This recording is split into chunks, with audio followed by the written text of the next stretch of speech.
everyone, I'm Sunny Potato and welcome back to another episode of The First Hour. Today we're diving into Ikenfell. I've heard many people pronounce this game 3 different ways, but I'm pronouncing it Ikenfell for future reference. Starting off as normal with storyline. Ikenfell is based on a young girl, Marit, who is finding her way to the city of Ikenfell in search of her lost sister, Safina.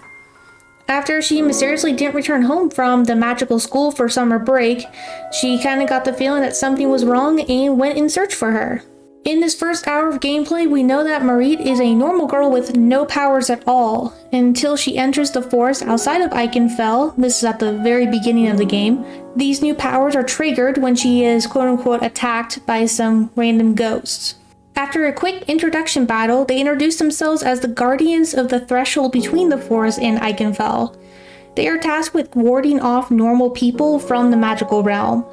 They say that there is some weirdness going on in the region, and due to that, the whole place is in a lockdown.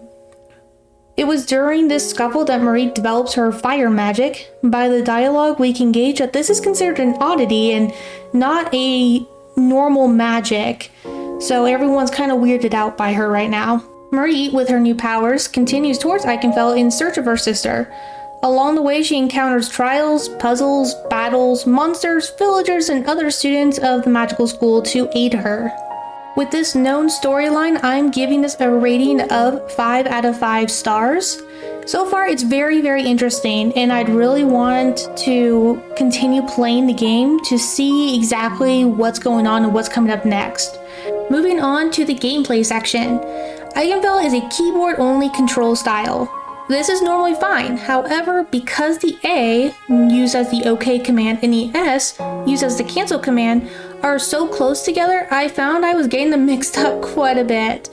This is slightly frustrating, though in the end, it wasn't the end of the world. It was easy to navigate through the world, with obvious trails and hints from other entities on what to do and where to go. I found that this was relatively nice to just kind of breeze through and not get lost. I also found that the puzzles and exploration were a fun touch.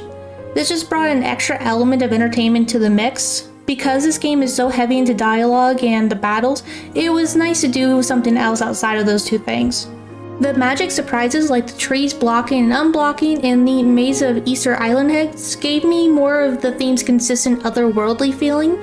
This is, after all, supposed to be based on a magical realm, so I'm glad that they made sure to have these segments in the area to remind you that you're not in the normal space. I appreciate the large variety of creatures, monsters, and NPCs, and I thought that was really neat that they had so many. It's nice when each individual had a personality that differs from one another. It really gives the game more definition and better immersion. So the fact that even the low screen characters got one was really nice to see. Gameplay gets a rating of 4 out of 5 stars. While the majority of the gameplay is very well done, there were a few quirks that I'm not a huge fan of. For one, there is no HP bar for the enemies, so you have no idea how close they are to being dead. Once the introduction is dead, the enemy's difficulty ramps up. I cannot recommend this enough. Buy as many mushrooms and bombs as you possibly can. These are really the only way to beat the bosses. A third gripe I have is the defense and attack intensity wheel. You need to block and click at the right time to make them effective. However, each and every attack, ally or enemy, has a different version of this timing. Marit's Ember attack has a circle ring that closes in, and you can tell very easily from that when to click. But every single other attack and defense timing is different, and some are extremely hard to decipher and get down until you've died from the fight many times and have started over many times.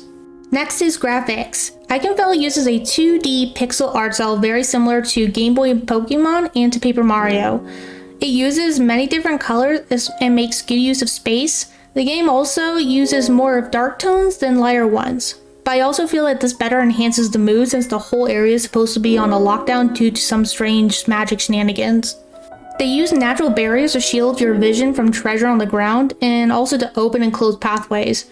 As mentioned earlier, there is a variety of creatures and NPCs with their own personalities, but this also extends to their looks, each sporting their own unique features and speech patterns. Again, I really appreciate that these tiny details were put in for everybody, not just the main characters. The settings themselves keep your mind in the magical realm and continues to remind you that this is not a normal place. While you will be walking into a seemingly normal house, the basement is anything but normal with floating books and barrels. This is consistent throughout the game with normal looking appearances until you get closer and you remember, oh yeah, this is not much normal at all. Based on the map available, it looks like there are many other regions to explore. This is very encouraging as I expect to have the same continuous but unique style in each of the new areas. I'm giving graphics a rating of 5 out of 5 stars. There just didn't seem to be anything wrong to really mark them down at all. I very much enjoyed it and their attention to the little details. Next is the sound aspect. As I'm finding with a lot of my review videos, most seem to have a nice and tame ambient tone. Ikenfell is no different. It's not too quiet and it's not too loud. It makes for good company when you're walking through the forest and just exploring the area.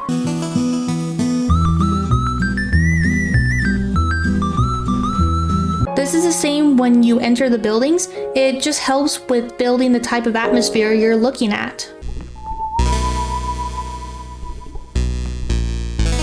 Aside from the ambient music, the battles and dialogue have their own sounds as well.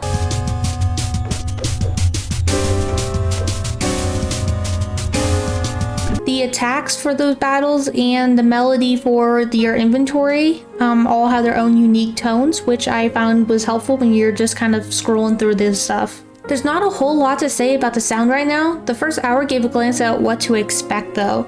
There's simply nothing unusual to note for this. With this in mind, sound gets a rating of 4 out of 5 stars. While there's nothing wrong with it, there really isn't anything that captured my attention either. It was just there. Lastly is the replay value. Let me go ahead and start by saying I will be returning to this game as soon as the chance arises. I'm just very much interested to know where the story's going. I found I had so many questions that have an opportunity for answering that I'm excited to see exactly what's going on at Ikenfell. What's happening to the magic of the area? Where is Safina?